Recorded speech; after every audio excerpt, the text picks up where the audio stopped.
పశ్చిమ బెంగాల్లో ఎన్నికల ఫలితాల తర్వాత హింసాకాండ కొనసాగుతోంది. బీజేపీ కీలక నేత సువేందు అధికారి వ్యక్తిగత సహాయకుడు చంద్రనాథ్ రత్ను గుర్తు తెలియని దుండగులు కాల్చి చంపడం కలకలం రేపుతోంది.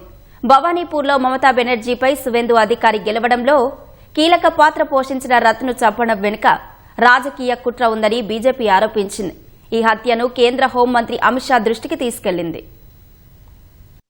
పశ్చిమ బెంగాల్లో ఎన్నికల అనంతరం హింస కొనసాగుతోంది. బీజేపీ కీలక నేత సువేందు అధికారి వ్యక్తిగత సహాయకుడు చంద్రనాథ్ రత్ దారుణ హత్యకు గురయ్యారు. బుధవారం రాత్రి 10:30 గంటల సమయంలో ఉత్తర 24 పరగణాల జిల్లాలోని మధ్యం గ్రాంలో గుర్తు తెలియని దుండగులు ఈ ఘాతుకానికి ఒడిగట్టారు. కోల్కతా నుంచి తన ఫ్లాట్ కు తిరిగి వెళ్తున్న సమయంలో బైక్పై వచ్చిన దుండగులు రత్ కారును అడ్డగించారు.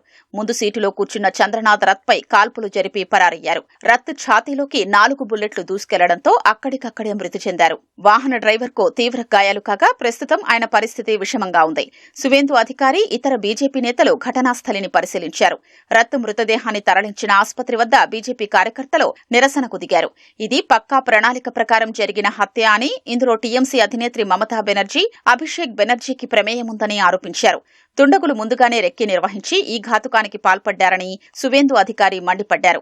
బెంగాల్లో 15 ఏళ్లుగా మహా జంగిల్ రాజ్ నడుస్తోందని ఆరోపించారు. ఈ విషయంపై కేంద్ర హోంమంత్రి అమిత్ షాతోనూ సువేందు అధికారి మాట్లాడారు. మమతా బెనర్జీ పోటీ చేసిన భవానీపూర్ నియోజకవర్గంలో సువేందు అధికారి విజయం సాధించడంలో చంద్రనాథ్ రత్ కీలక పాత్ర పోషించినట్లు బీజేపీ వర్గాలు పేర్కొన్నాయి.